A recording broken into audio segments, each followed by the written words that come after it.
Bom dia a todos. Dando continuidade ao evento, nós queremos convidar o Dr. André Luiz de Mato Gonçalves, conselheiro do TCE de Tocantins, para dar a primeira palavra. Antes de mais nada, bom dia a todos.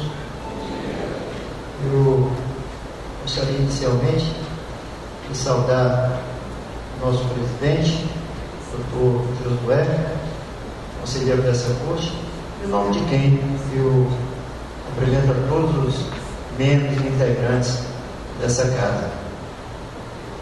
Gostaria também de saudar o nosso presidente do Instituto Rui Barbosa, conselheiro Sebastião Verso, nosso palestrante, Rodrigo, do Tribunal de Contas da União, e dizer inicialmente, doutor Sebastião, e em primeiro lugar, me sinto honrado pelo convite. Como disse lá na sala, estou debutando no controle externo. Tenho menos de 2 anos na condição de conselheiro do Tribunal de Contas. Antes disso, era procurador do Estado do Tocantins. Tirei concurso ao cargo de procurador e agora, há pouco, segui para o Tribunal de Contas, trabalhar no controle externo tem sido uma experiência maravilhosa e enriquecedora para mim. Mas especialmente sobre as jornadas científicas. Eu gostaria de tecer algumas considerações. Se as Cortes de Contas pretendem se apresentar diante da sociedade como cortes técnicas, o lastro técnico nas suas decisões, antes terão que se afirmar cientificamente. Isso é condição sem a qual isso não ocorrerá. Essa credibilidade, esse lastro de credibilidade pressupõe conhecimento científico. E essa providência do Instituto Rui Barbosa deve ser feita. Porque o que nós observamos? Na minha experiência como procurador do Estado, militando nas varas da Fazenda Pública, nós encontramos entre as várias decisões discrepantes. 4 varas apenas na comarca do Tocantins. Isso porque existe o lastro de jurisprudência que orienta as decisões. Se nós levarmos para o Tribunal de Justiça, encontraremos também. No âmbito dos tribunais de contas, cada corte é autônoma. É claro que contamos com o êmbito impulsionador, que é o Tribunal de Contas da União, orientando, mostrando o caminho, mas as assimetrias existem. E essas jornadas científicas aproximam, porque o conselheiro do Estado do Tocantins vem até aqui ao Amazonas passar seus pontos de vista, suas impressões acerca da lei de responsabilidade fiscal. Evidentemente que a cautela impõe, eu não me abordo na condição de palestrante, porque sei que estou falando diante de uma plateia seleta de pessoas que trabalham no controle externo já há bastante tempo e que conhecem bem a lei de responsabilidade fiscal. Mas é uma oportunidade de conhecer, a partir da vivência do Estado do Tocantins, uma forma de analisar a lei de responsabilidade fiscal. Então, essas jornadas científicas propiciam isso, pelo menos mitigam as assimetrias entre as Cortes de Contas. Afinal de contas, me perdoem a redundância, utilizamos o mesmo arcabouço normativo. Se pararmos para pensar, todo mundo utiliza a 4320, a lei de complementação comum, a lei de licitações, e as decisões ainda assim, o mesmo arcabouço normativo, por vezes são desniveladas, são discrepantes. Essa aproximação entre as cortes facilita, pelo menos mitiga essas assimetrias. Então, essa oportunidade, gostaria de reconhecer isso publicamente, dizer da importância.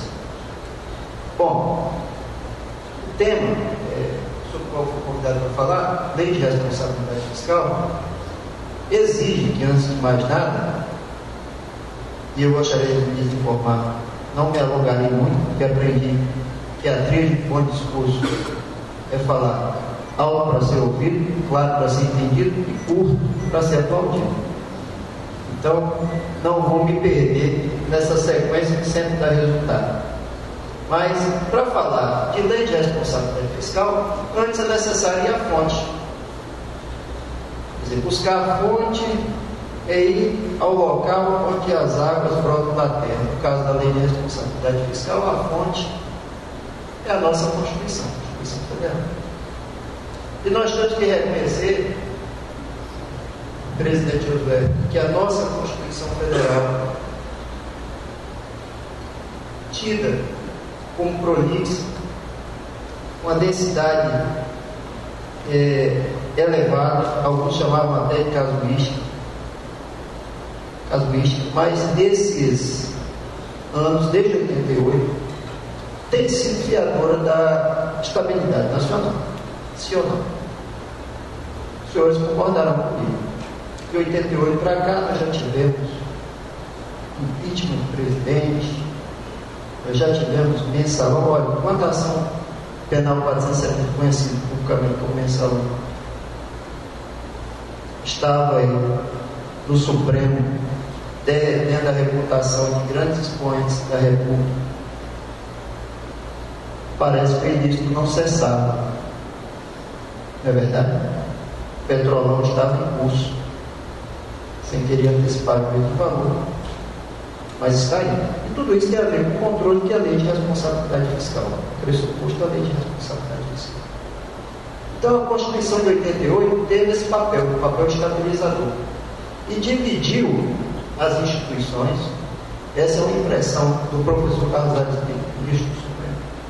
Dividiu as instituições em dois blocos. Eu acho essa Constituição fantástica, porque ela é bem esclarecedora. Dividiu em dois blocos. O primeiro bloco, das instituições de governo, e o segundo bloco, das instituições impeditivas do desgoverno. No primeiro bloco, nós encontramos o Executivo, promotor natural das políticas públicas, o Legislativo, que na sua função típica, legiferante, produz as normas, que são sancionadas, promulgadas e publicadas para a fiel execução do Executivo. Houve essa divisão. E no outro bloco, das instituições impeditivas do governo, nós encontramos a Polícia Judiciária, encontramos os Tribunais de Contas, encontramos o Ministério Público e encontramos o Judiciário. Quem fala por último, excessivo, presuntivo de civilização. O Judiciário sempre falando por último. Um país que se preza do ponto de vista democrático, a imprensa sempre fala primeiro e o Judiciário fala por último. Tem que ser assim. E os tribunais de contas forrados, cingidos de todas as possibilidades na própria Constituição, para o exercício do seu concurso público.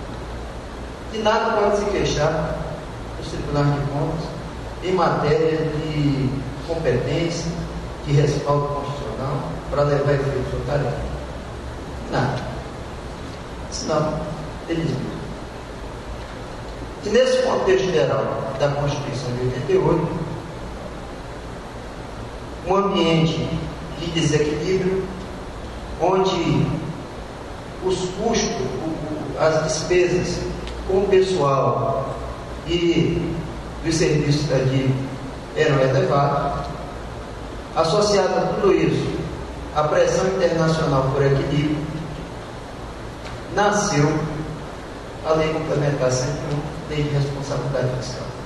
Antes disso, antecedida pela Lei de Probidade Administrativa, de 92, Lei 8.429 de 92, vergado no artigo 37, parágrafo 4 da Constituição Federal.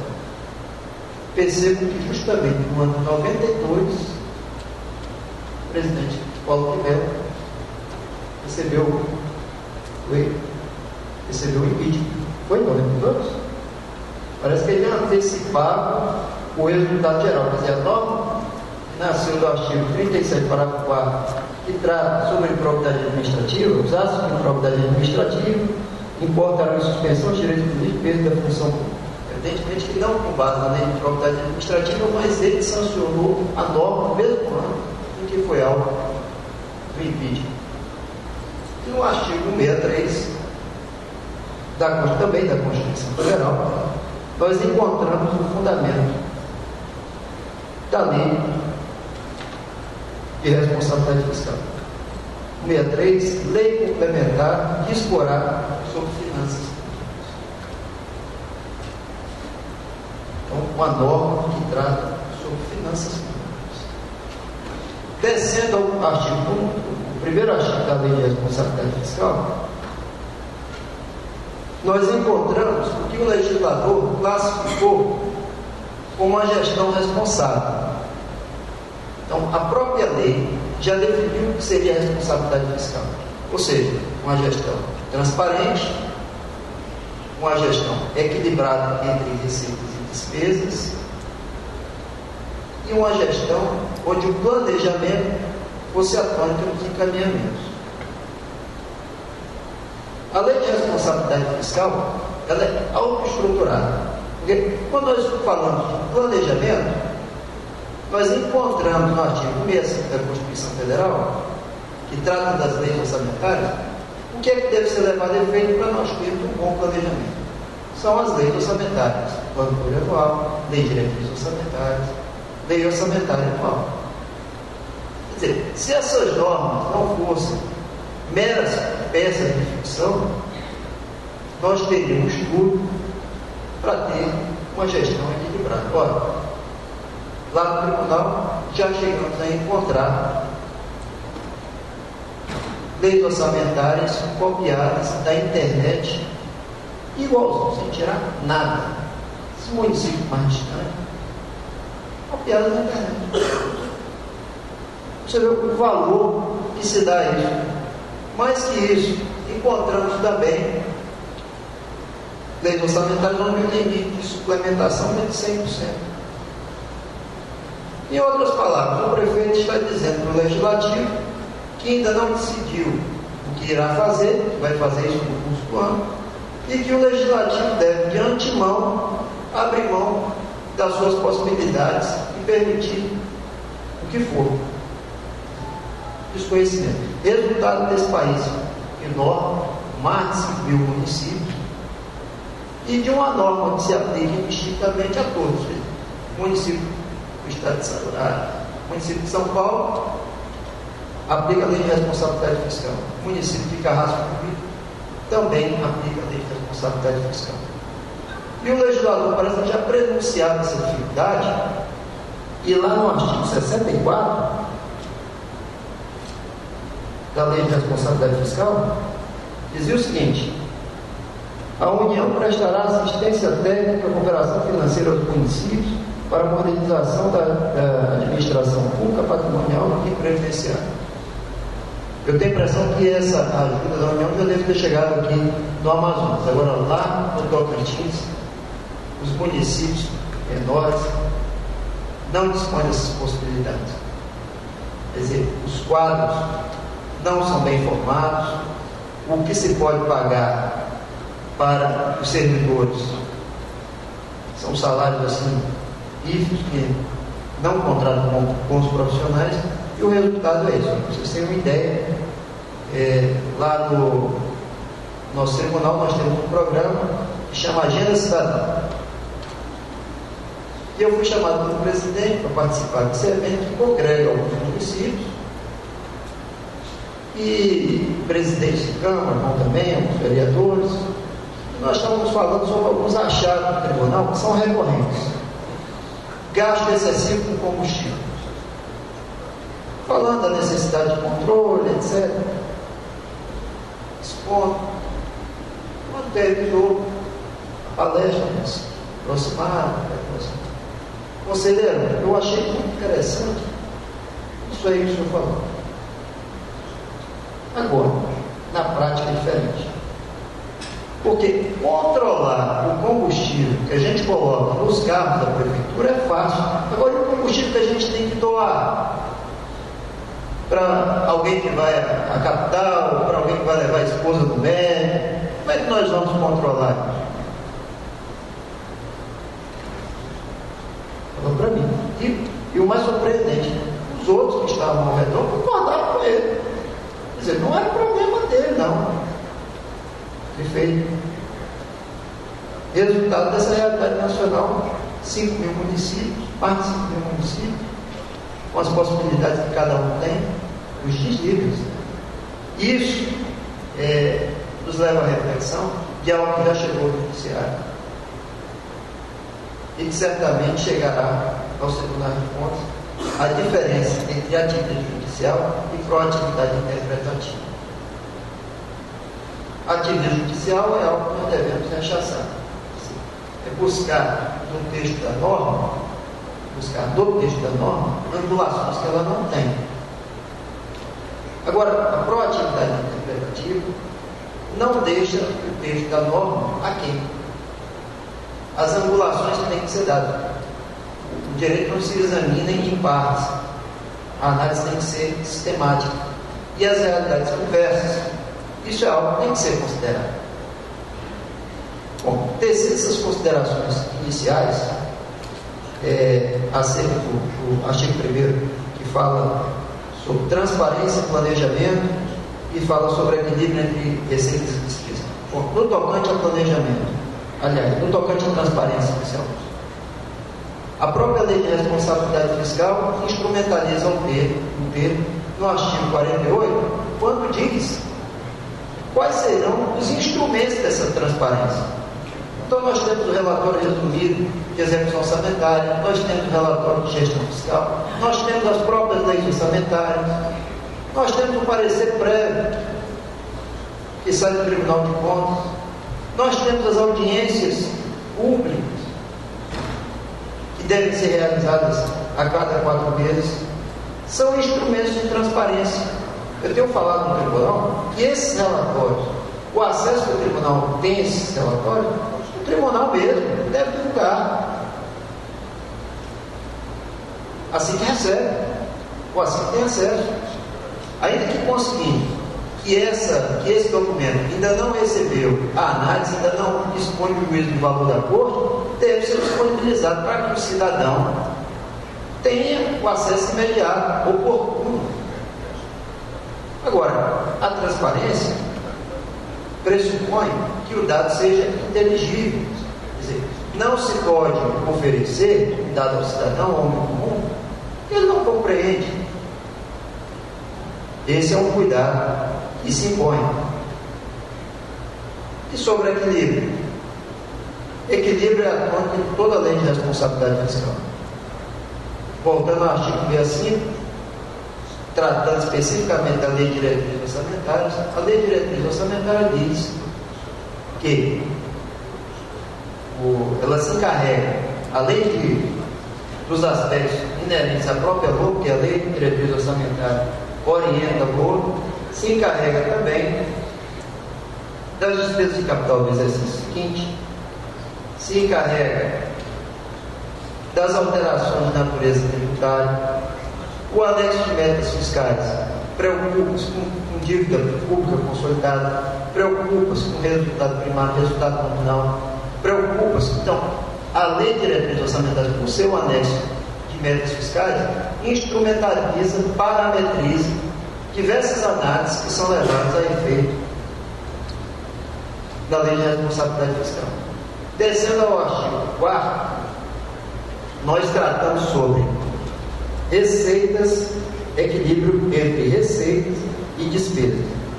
E no dispositivo seguinte, já tratamos sobre limitação de empenho, quer dizer, medidas de contenção. Seguindo para o artigo 9, na medida que eu for mencionando o dispositivo, se você puder estão na sequência. No artigo 9, as receitas medidas bimestralmente verificam o resultado primário e nominal e a compatibilidade com o anexo de metas fiscais. Havendo essa compatibilidade, tudo bem, mas não havendo a compatibilidade, a medida é da limitação de empenho. Ou seja, a abordagem é sempre lógica e cronológica. É tanto lógica como cronológica. Receita e despesa sempre. Seguindo para o artigo 31, A impressão que é próxima, transparência. O tema a ser abordado já leva em consideração dívida pública consolidada. Ou seja, os limites não alcançados no Tribunal de Contas vai indexando lá, parametrizando na resolução 040 do Senado, os percentuais em relação à receita corrente líquida. Ou seja, se a dívida pública consolidada não atingir o padrão estabelecido para as metas fiscais, automaticamente nos 3 quadrimestres que se seguem, deverá haver a recondução. 25% já no primeiro quadrimestre. E se for no último ano, as medidas constritivas se aplicam imediatamente. Ou seja, artigo 65, Lei de Diretrizes Orçamentárias, falando de equilíbrio. Artigo 4º da Lei de Responsabilidade Fiscal, já trata de equilíbrio de receitas e despesas. Artigo 9º considera a receita. O artigo 31 considera a dívida pública, mas sempre considerando o equilíbrio entre despesas e receitas, entre receitas e despesas. Indo agora para o artigo 2º, nós vamos encontrar a receita corrente líquida. A receita corrente líquida tem relevância fiscal, pode voltar logo para o início. A receita corrente líquida tem relevância especial, porque tanto para o limite de endividamento quanto para o limite de gasto pessoal, ela parametriza. E o artigo 2º vem dizendo que integra a receita corrente líquida o conjunto das parcelas inerentes a tributo, de patrimônio, as transferências correntes, e completa dizendo que aquilo que a União transfere para os estados e municípios, por força da Constituição ou de lei, não integra a receita corrente líquida, obviamente, ele fica com ela. O que os estados transferem para os municípios também não integram a receita corrente líquida, eu não fico com ele, estabelece de maneira exemplificativa o que integra a receita corrente líquida e de maneira taxativa as exclusões.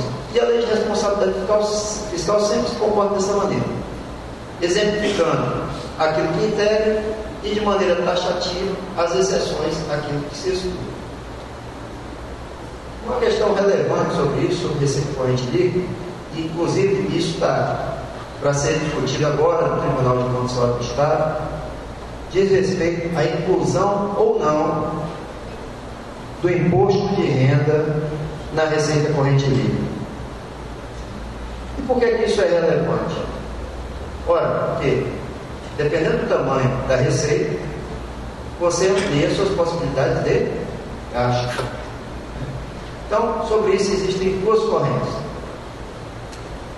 A primeira corrente diz o seguinte, que a norma trata sobre finanças. Então, o caráter da norma é financeiro. Importa para a norma aquilo que altera, em palavras mais simples, o caixa. Pois muito bem. Quando eu cobrei o IPVA, quando eu cobrei o ICMS, o tributo, ingressou no meu caixa. Quando eu vou executar o pagamento do meu servidor,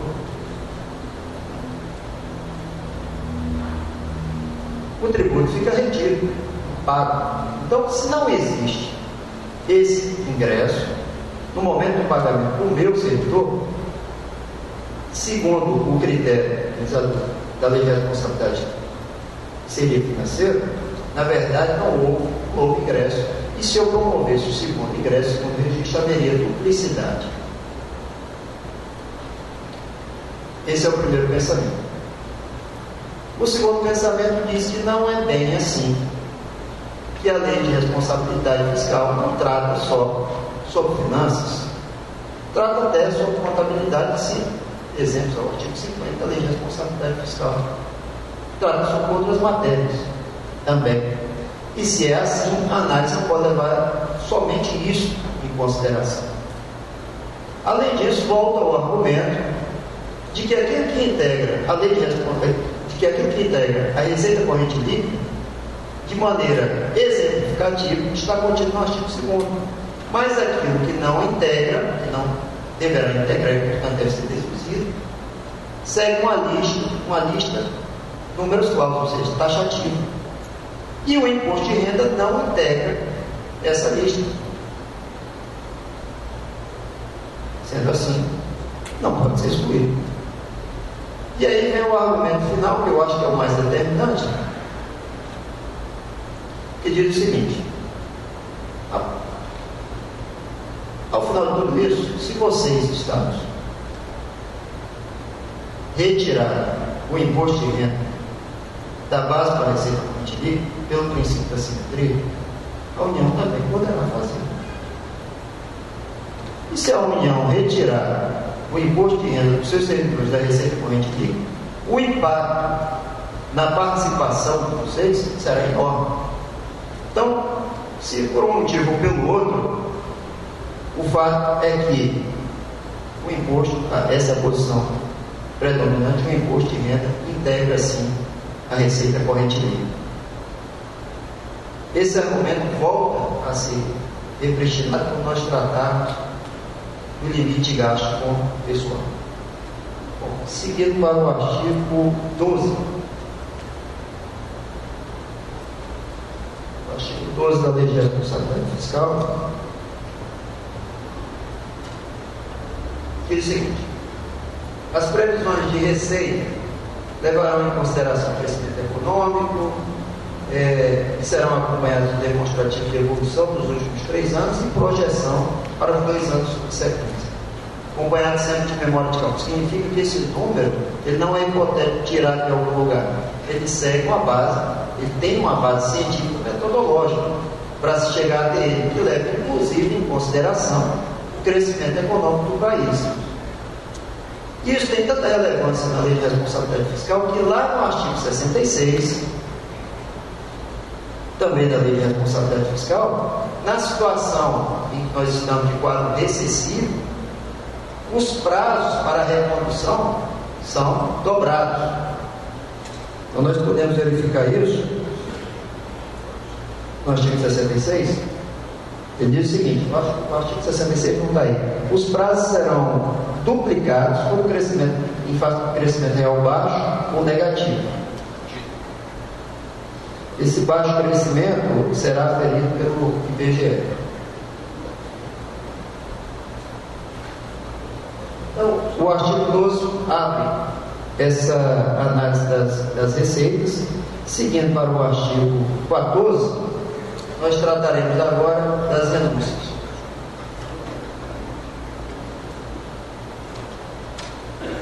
Olha, meus caros, o natural é cobrar o tributo.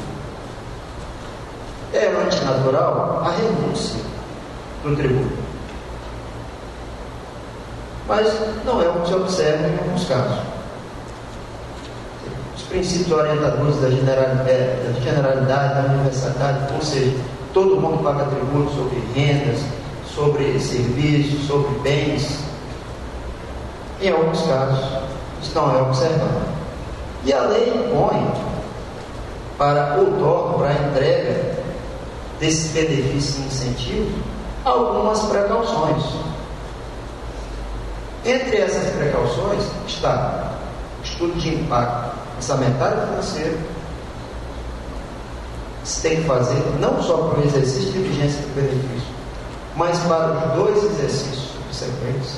Percebam que o legislador utilizou como baliza tanto o aspecto financeiro como o aspecto orçamentário, ou seja, benefício sobre o superávit financeiro, o benefício sobre a receita orçamentária. Não para um, mas para 3 exercícios: o exercício de vigência do benefício e para os 2 exercícios subsequentes. É o que está escrito no artigo 14 da Lei de Responsabilidade Fiscal. Além disso, deverá haver comprovação de que esse incentivo ao benefício otorgado guarda compatibilidade com o que está preconizado, previsto no anexo de metas fiscais. Você deverá comprovar isso. Se a opção for pela compensação, ou seja, criação de um tributo, ampliação da base,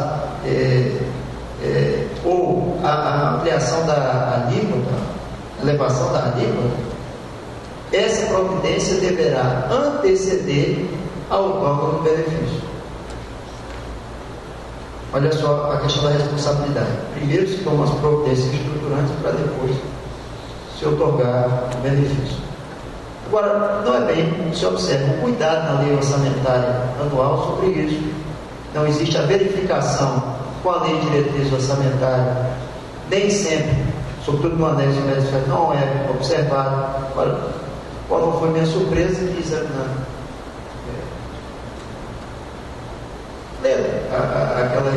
a Veja, nós observamos lá que determinada empresa vinha importando trinos da China e da Espanha. E essa empresa vinha atuando em vários estados no curso da ferrovia Norte-Sul. Passava pelo estado de Tocantins. Eu verifiquei o nome da empresa e pedi que o secretário da Fazenda fizesse um levantamento. Agora, quando foi minha surpresa? A empresa importou 1 bilhão e 200 milhões em emprego.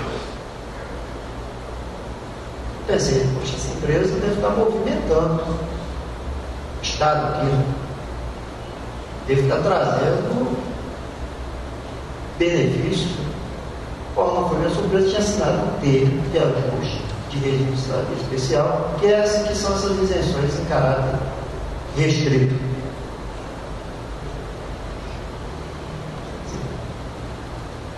A cautela que se tem antes de se dar um benefício.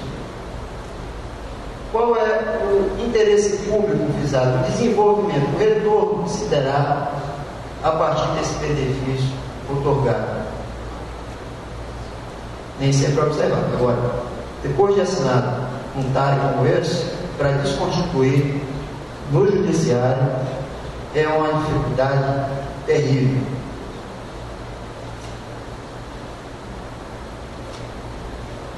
Seguindo agora para o artigo 16, nós trataremos sobre as despesas. E o artigo fala que a criação, expansão ou aperfeiçoamento deve ser seguido, como sempre, estimativa de impacto orçamentário e financeiro. E a compatibilidade evidente dessa despesa com as leis orçamentárias. E aí, no inciso 2, do parágrafo 4, fala da desapropriação dos imóveis urbanos e da necessidade de previsão para que essas desapropriações sejam levadas a efeito. No estado de Tocantins, a capital era formada por 4 fazendas: Taquari, Taquaruçu, Tatá e Carimã. 4 fazendas. Uma cidade que nasceu artificialmente, do nada, e que teve no seu início ação discriminatória, que dividiu o que era terra pública de terras particulares, e o que foi declarado como terra pública foi desapropriado. Só que essas avaliações, e eu falo isso, eu não sei se vocês têm experiência semelhante aqui com isso, e isso tem repercussão nos precatórios. E essas avaliações eram ínfimas, o valor atribuído ao imóvel era muito baixo. E esse era o valor depositado a título de depósito prévio para a emissão da posse. Ora, quando as decisões começaram a sair acerca dessas desapropriações, tratando pelo valor real, os precatórios do Estado de Tocantins explodiram. Quer dizer, a providência que a gente toma e que tem reflexo anos depois. Anos depois. Então, não adianta minimizar, não adianta superavaliar, e depois as consequências vêm. Né? Sobre o artigo 17, trata das despesas de caráter continuado, aquelas despesas que ultrapassam por exercício.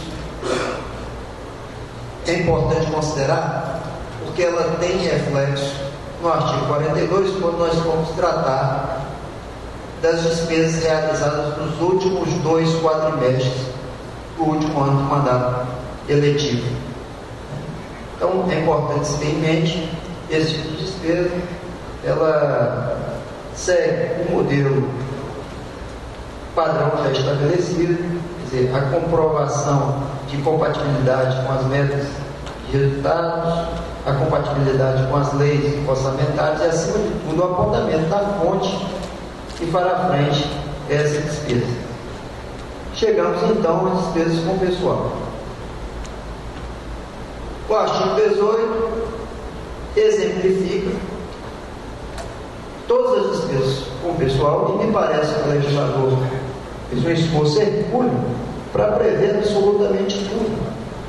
Tanto que ao final ele coloca a expressão inclusive, parece que esquecendo e lembrou o final, inclusive adicionais, gratificações, vantagens pessoais e encargos sociais. Esse é o sentido teleológico da norma. Colocar tudo que é necessário na despesa total do pessoal, colocar tudo que é necessário para ter um servidor. E aí, sobre isso, nós temos um outro problema.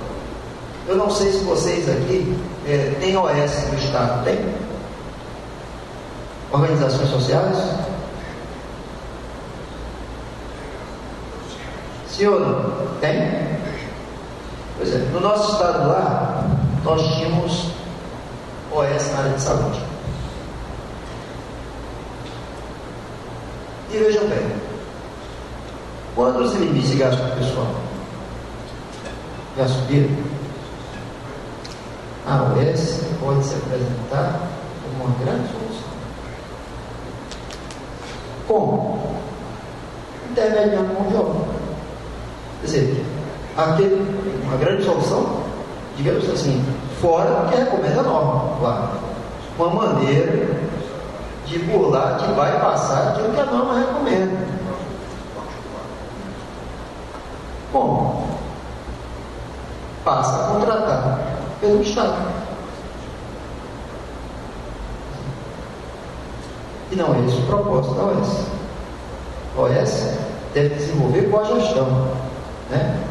De maneira suplementar, ou seja, o Estado deve ser protagonista na outorga desse serviço de essenciais, sobretudo na área de saúde.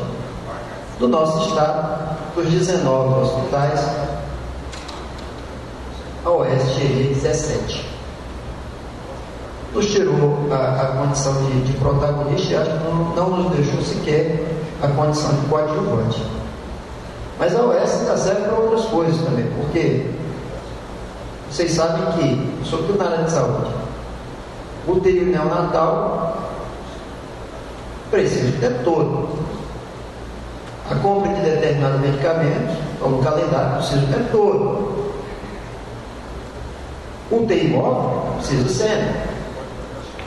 Sendo que os contratos chegam ao seu termo final, a Secretaria não toma as providências no sentido de promover uma nova licitação ou de adiantar o prazo e começam a dedar dispensa de licitação, sob o quadro da emergência e da urgência, chega na Procuradoria, a Procuradoria normalmente não quer dar o parecer, isso tem consequências, a indexibilidade de licitação nunca encontra singularidade, então a OS, mesmo não tendo no contrato de gestão previsão para tudo isso, passa a desenvolver essas atividades em nome do Estado. A comissão de acompanhamento e fiscalização, que deve atuar no contrato de gestão, não atua. Aquele regramento mínimo para contratação, para aquisição, não funciona. Então, a OS Quando funciona, como a lei recomenda, é uma boa saída. Mas quando serve ao propósito de simulacro, deve ser combatido pelo controle externo. Os contratos temporários. Contratos temporários de 15 anos, pode ser tudo menos temporário. Eu tive a oportunidade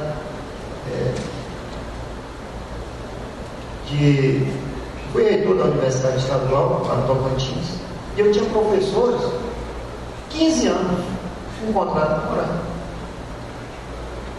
Certa feita eu pedi para que os professores elaborassem uma lista de livros, atualizada para a área jurídica, para colocar na biblioteca. Quando trouxeram livros que já não era editado há anos, porque revelando a última vez que eu tinha um livro para ler. E essas pessoas não querem fazer concurso, resistem a isso. Mas eu busquei o SESC e coloquei o concurso na praça, acabou a gestão e o concurso não saiu, porque é apenas um ano. Houve a sucessão, depois segui para a Procuradoria do Estado, e aí passei a fazer a pressão pelo concurso.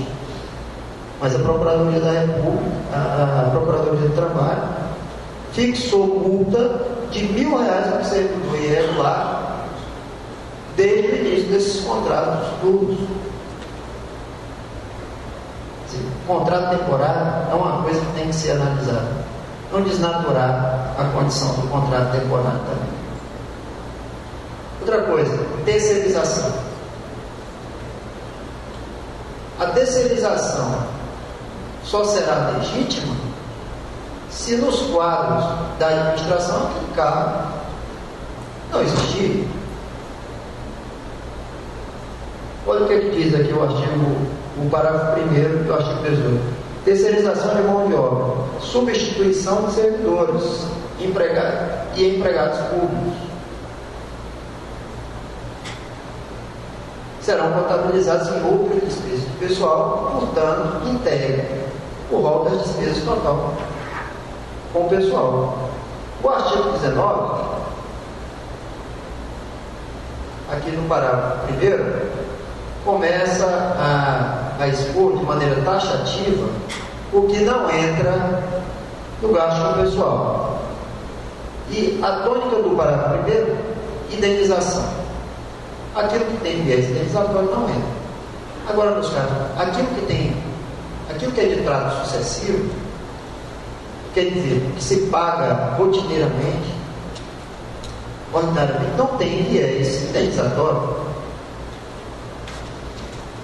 Então, lá no Estado nós temos uma vantagem que se paga aos médicos, REDASA, o objeto de ação direta de funcionalidade, se paga mês a mês.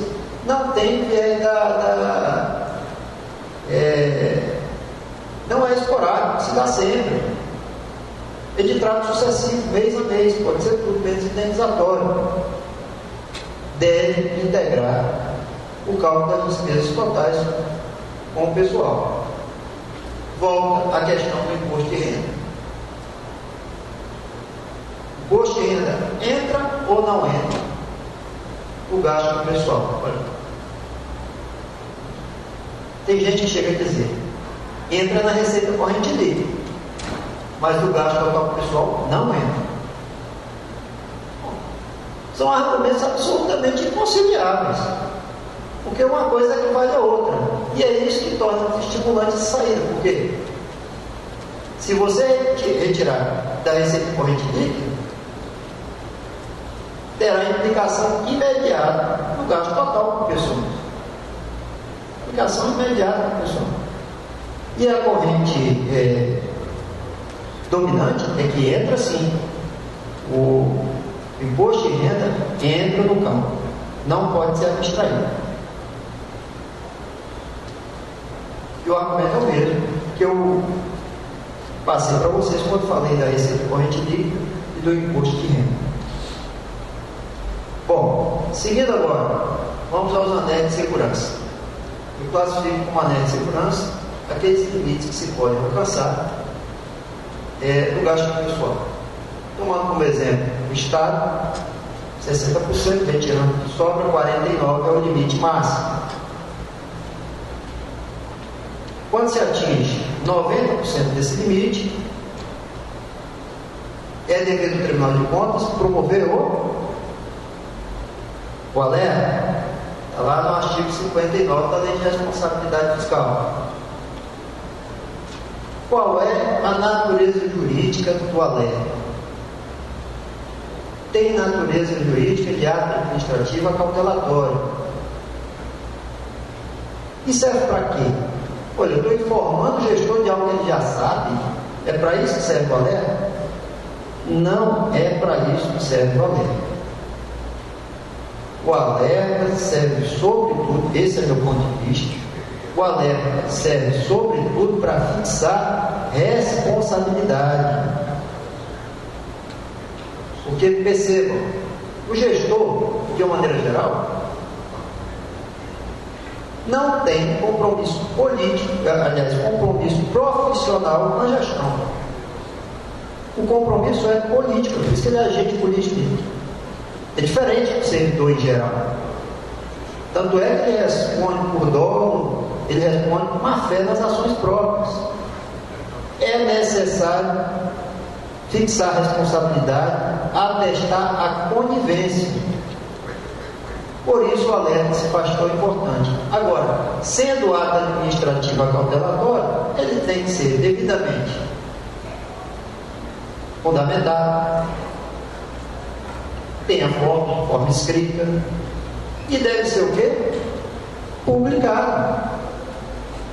Porque a publicação é requisito de eficácia, produção de efeito nos atos administrativos. Então essa questão do alerta tem uma relevância enorme. Seguindo, nós chegamos a 95% do limite, estaremos no limite prudencial. Chegando ao limite prudencial, algumas coisas deixarão de ser possível, vantagens para serem recursos. E o que é possível, uma vez estabelecido o limite prudencial? Aquilo que tiver natureza contratual, decorrer de lei, o 3710 da Constituição, que é a revisão geral anual, e as decisões judiciais. Passado o limite prudencial, nós teremos o limite máximo. E a imposição de que em 2 quadrimestres haja recondução. Isso com a particularidade do artigo 66 que mencionei para os senhores. Então, no ambiente de quadro recessivo, onde no relatório de gestão fiscal esteja bem fundamentado esse quadro recessivo está tendo implicações, os prazos poderão ser o quê? Duplicados. O prazo para a recondução nos termos do artigo 66 da Lei de Responsabilidade Fiscal. Sobre limite de gasto pessoal, em linhas gerais, é o que eu queria passar para os senhores. O último tópico que eu vou tratar diz respeito ao artigo 42. Vou lhes passar algumas impressões minhas sobre esse dispositivo.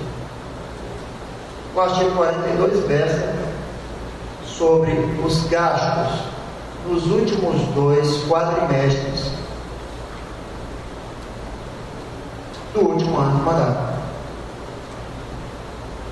Ano que vem, nós teremos isso no ano municipal.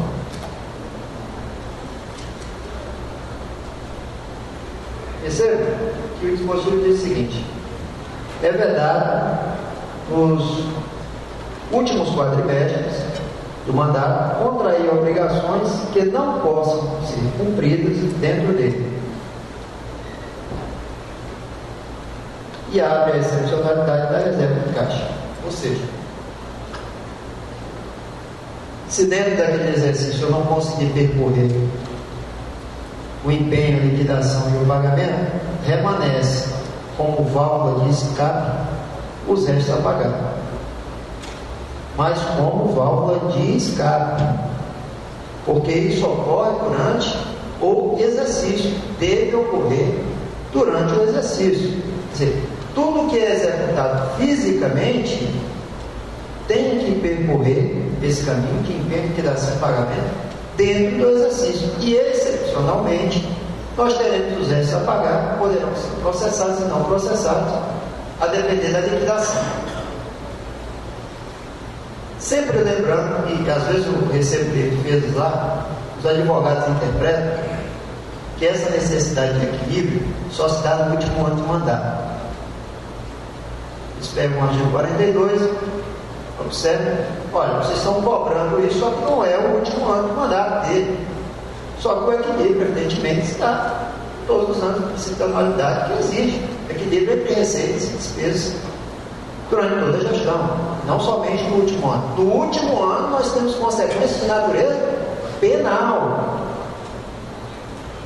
Olha que a Lei de Responsabilidade Fiscal concedeu poderes implícitos e explícitos, ampliando o artigo 359 do Código Penal em 8 artigos, criminalizando condutas, fatos típicos que exigem conhecimento multidisciplinar na sua caracterização. Não é de simples caracterização, envolve outras coisas. Mas, desses últimos quadrimestres, o cuidado, ele se exaspera. Então, há uma necessidade de observação ainda maior. Eu acho bastante interessante a maneira de conduzir o Tribunal de Contas do Estado de São Paulo. No final do primeiro quadrimestre, eles observam o estoque de dívida. No final do exercício, eles voltam a examinar o estoque de dívida daquilo que não tem lastro financeiro. A dívida cresceu? Resposta: sim, cresceu.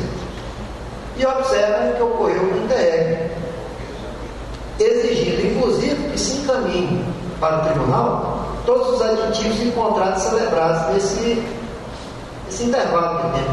Porque percebam que você não consegue extrair diretamente desse aumento uma violação da norma, porque existem despesas de caráter continuado.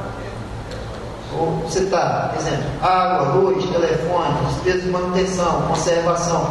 Essas obrigações, ainda que aditivadas, essa é uma visão que eu tenho, nesse período, não necessariamente foram assumidas nesse período. E a letra da lei, sobretudo porque tem consequências penais, exige que a obrigação tenha sido assumida nesse período dos 2 últimos quadrimestres. E essa providência é importante, sobretudo, porque individualiza a conduta. E o fato, percebam que quando isso for noticiado ao Ministério Público, que terá que promover a ação penal, a peça vai ter que ser instrumentalizada pelo trabalho do Tribunal de Contas. Ou o Ministério Público vai encaminhar para o delegado de polícia, o delegado de polícia instaura o inquérito e apure. Agora vocês imaginem o desespero do delegado de polícia com essa tarefa de examinar uma questão multidisciplinar como essa. Sobretudo porque não foi esse o desejo do legislador na Lei de Responsabilidade Fiscal. O desejo do legislador, o Tribunal de Contas, por isso o Tribunal de Contas, com os alertas, o acompanhamento trimestral, quadrimestral, faça essa análise. É mais seguro. Esses são os pontos de vista que eu queria passar para os senhores. Agradeço a atenção, a paciência. Acho que a Lei de Responsabilidade Fiscal é extremamente rica, exige um estudo profundo de todos nós, mas também é um instrumento fantástico de controle da gestão. Termino com uma frase que eu sempre trago comigo e que explica o primado da omissão. Coisa que nós não podemos ser omissos, né? Nossa tarefa de controle impõe proatividade. Diz mais ou menos assim: conheço muitos que que não fizeram quando deviam, porque não quiseram quando podiam. A hora da providência é a hora em que o problema se apresenta. É nessa hora que nós devemos ser confidentes, técnicos, para reduzir a tempo, colocar no papel aquilo que é verificado. Se fizermos assim, seremos respeitados pelo judiciário, seremos respeitados pela sociedade, não veremos nossas decisões reformadas no judiciário, levarmos ao judiciário essas informações robustecidas, baseadas em evidências, bem concatenadas, o nosso prestígio está garantido. Olha só, o Rui Barbosa já pré-ordenava na criação dos tribunais de contas mudar todas essas possibilidades para que vocês não se tornem ornato, aparamentoso e inútil. Aparamentoso e inútil. A técnica é a solução para isso. Teremos decisões robustecidas e cursos de contas respeitados. Agradeço mais uma vez a atenção de todos e me coloco à disposição. Obrigado.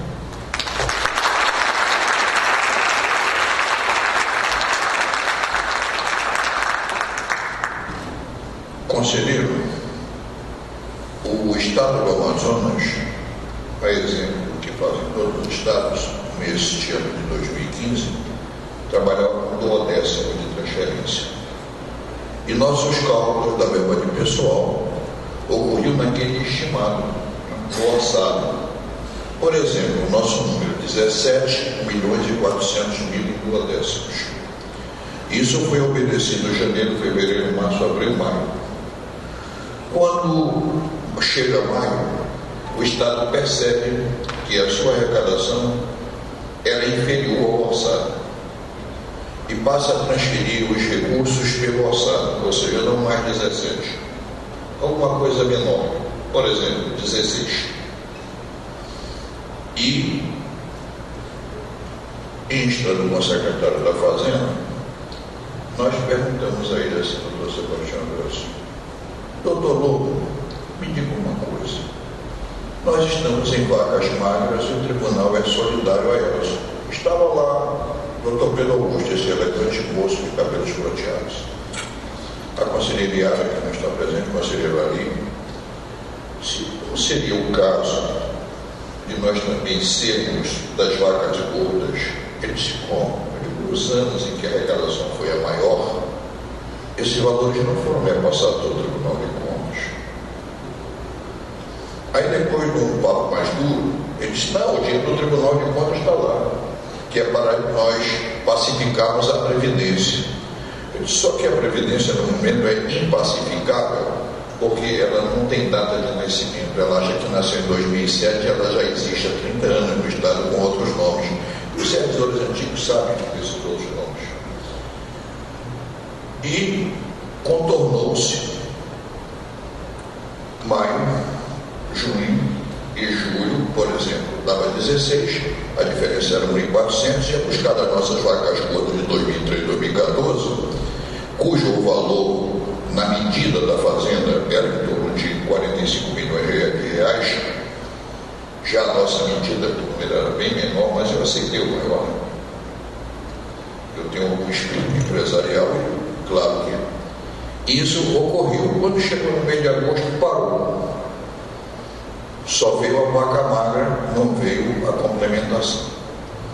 Isso começou a me preocupar. Quando Vossa Excelência, em brilhante e serena palestra, diz que a receita tributária líquida em um determinado ponto, eu vejo que tem um parágrafo mineiro, não sei se foi o Wells, diz assim: havendo disponibilidade de caixa, porque nós temos caixa, independente de ter as reservas das vacas gordas de anos passados, em que a arrecadação era maior, mas não eram repassados à corte. Só havíamos ser sócio na vaca magra e momentaneamente a vaca gorda supria a magra, mas chegou um ponto que a dificuldade do Estado é muito grande, sabe disso. Mas nós temos uma reserva de ordem pessoal superior a 4 meses de repasse, que dá para calafetar um uma possível vírgula, né? Porque, graças a Deus, o tribunal tem encaminhado agora mesmo, por incrível que pareça, e isso não há muita repercussão, porque quando se recebe se esconde, quando não se recebe greve, se reclama, o tribunal corrige. Tem alguém nível intermediário aí? Tem alguém do nível intermediário? Nenhum. Tudo superior? Não acredito. Nenhum. Mas estão recebendo qualquer coisa em torno de 35% de elevação, porque os superiores iriam cair, subir os seus intermediários, para que houvesse um colchão reparador, iam cair, por exemplo, de 8 para 4. Criou-se uma faixa de 6 para esperar essa queda, porque foi contestada e transitada em julgado a lei que o havia levado o nível para superior. A verdade é que sobrou para o tribunal ganhar um efeito suspensivo. Quem é superior, em aspas, continua superior. Os intermediários passaram a ser intermediário e meio, numa linguagem aritmética, né? Um pouco mais. E isso começou a me complicar nos meus cálculos. Eu pedi um alerta, emite um alerta contra o presidente do Tribunal de Contas, né? Porque a gente emite alerta para todo mundo e não emite para si próprio. A minha pergunta é simples: admitamos que a arrecadação do Estado, que por sinal já diminuiu menos esse último mês, já deu 16.400, ou seja, a dívida foi só 1,1 milhão, que representa cerca de 7% a menos, e que no percentual de pessoal é mais ou menos 5,6%, eu tenho a necessidade de complementar, vamos chamar uma quantia razoável, 2, 3 milhões. Eu posso utilizar minha reserva de caixa, que é de quase 70 milhões para isso? Presidente, certa feita o conselheiro Anel Pires, o presidente do meu tribunal, me chamou para acompanhá-lo até a Assembleia Legislativa. A questão que estava em exame lá era justamente o orçamento, os poderes, né? E a interferência que o orçamento tem, que é direta, na independência que os poderes têm. Então, foi por essa razão que a Lei de Responsabilidade Fiscal, pré-ordenando e hipotetizando isso, definiu os percentuais. Quer dizer, não é necessário que eu venha diante do Executivo para obter aquilo que eu faço jus. Mas aí qual não foi a minha surpresa? Que examinando lá um tributo em especial, e tudo na Lei de Responsabilidade Fiscal se baseia em histórico, né? Os últimos 3 anos e os 2 para frente. O ICMS tinha uma queda, uma previsão de queda assim, absurda. E obviamente que isso deveria ser seguido da memória de cálculo, explicando as razões pelas quais o Executivo pré-ordenava essa diminuição de receita. Claro que não tinha. Na verdade, o que há é subestimação de receita. Porque quando a receita natural vem, isso vem no excesso de arrecadação, e aí abre as portas para a tal da suplementação. E a suplementação, meu caro presidente, só tem direito quem se comporta bem. Quem não se comporta bem não se serve desse bolo. São medidas utilizadas pelo Executivo e é um defeito dos tribunais de contas, e é um defeito do Legislativo, porque a Constituição Federal diz que o controle externo é protagonizado por quem? Pelo Legislativo, com o auxílio dos tribunais de contas. Auxílio não no sentido de subalternidade, de submissão hierárquica, mas de condição sem a qual o controle externo não pode ser levado a efeito pelo Legislativo. E o Legislativo não se serve, nem o tribunal se oferece para o exame do orçamento. Porque se o orçamento for examinado com cuidado, Os percentuais estão lá, incidirão sobre a receita corrente líquida e cada um terá a parte que lhe cabe. Quando o executivo for bem, os poderes irão bem também. Nós não teremos em nenhuma hipótese um Tribunal de Contas mais pobre ou mais rico do que o executivo. Um judiciário mais pobre ou mais rico do que o executivo. A reserva de caixa é uma possibilidade a ser utilizada. Então, penso que o orçamento se desenvolve durante o exercício. Se há reserva de caixa, pode ser utilizado. Isso aí representa, em última análise, um superávit por exercício subsequente. Um superávit financeiro, aquilo que não for utilizado, segue para o exercício subsequente, mas pode ser utilizado durante o exercício, sem problema algum. O orçamento se executa durante o ano. Os empenhos, por estimativa, empenho pessoal, você pode fazer no início do ano, empenho para o exercício inteiro. Empenho por estimativa. Nós estamos, graças a Deus, até o pedido, ainda antes da margem prudencial. O que me assusta é essa parte nova que surge agora, e nós fizemos a lei, que ela entra em vigência agora em novembro, né?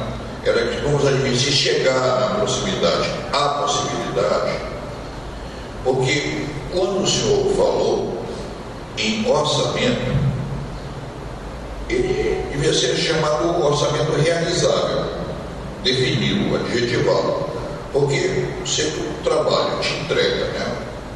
E cá para nós muito bem feito em relação ao anterior, porque todo mundo sabe que não é difícil fazer o orçamento futuro se o orçamento do ano anterior foi bem feito. É tipo reajuste de aluguel ou reajuste de mensalidade. Né? Você tem índice, você tem parâmetros, você tem noção de que preços que vão subir. O Estado também tinha essa arrecadação. Vamos admitir que ele arrecadaria, como sempre ocorreu nos últimos 10 anos, numa marcha cadenciada, numa PG, numa PA rigorosamente aritmética, vamos admitir 10, 8% todo ano, quando de repente em 2015 a crise derrubou essa sequência. E ao derrubar, diminuiu os duodécimos do Parlamento, do Tribunal de Contas, do Ministério Público, do Poder Judiciário e assim consequentemente. Aí seu orçamento foi trabalhado de acordo com o orçamento geral do Estado. Então, aqui só para tranquilizar a todos, o nosso problema é só de obediência à norma, que nós não estamos nem, graças a Deus, ainda, o Geraldo, pena que não esteja aí para ouvir essa aula, o chefe do Departamento Financeiro, o Dr. Geraldo Carvalho, a quem eu cobro demais isso, por uma razão simples. Nós somos a referência, nós é que vamos fiscalizar os outros. Se nós não fiscalizarmos a nós mesmos, que força nós temos, como o senhor André Luiz, de cobrar de um prefeito que iria receber de repasse de ICMS, por exemplo, 50 milhões todo mês, e de repente ele passa a receber 35. Ele estourou. Nós já emitimos muitos alertas, né, doutor Pedro? Tem assim um mais grave do que os outros, assim, o senhor doutor, mas é tudo muito próximo da beirinha, né? Tudo na beira, ou seja, no limite da irresponsabilidade. Olha, muito obrigado. Eu queria, doutor Sebastião Noel, se não me permite despachar os 2 minutinhos, porque eu tenho uma viagem hoje de madrugada. Seja voos confortáveis, que tira do aeroporto 11 da noite e o avião sai 3 da madrugada. Já não dorme lá nem cá, aí chega o primeiro dia para dormir. Mas eu volto. Eu quero deixar aqui a gratidão, a honra, o agradecimento, não apenas a Sebastião Velso, amigo querido, amado, mas a sua palestra serena, didática, entendeu? Eu acho que todos aí deveriam perceber o andamento que teve sobre responsabilidade fiscal. Para mim, foi bom. Aí eu vou ter uma conversa com o geral para já providenciar. Porque interessante que o secretário de Fazenda havia sinalizado: tu pega este recurso aqui do caixa, joga aqui para a Fazenda que a gente suplementa para ti. Isso é fazer festa com o meu dinheiro, eu estou atrás de receber o atrasado. Tá bom? Vocês entenderam o que eu falei? Entenderam como é que o tribunal caminhou esse ano diferente dos demais? Os demais anos, o Amazonas era vaca gorda de seguir. Sempre tinha mais do que era programado. E por isso só ia o programado. No dia em que ele teve menor do que o programado, deixou de o programado para vir um valor menor. Ou seja, foi a primeira lágrima. Dr. Welson, meu presidente, me permita só passar um expediente. É que eu não assino um aditivo sem ver. Que a lei fala de 0 a 25, mas ninguém trabalha com número menor que 25, é impressionante.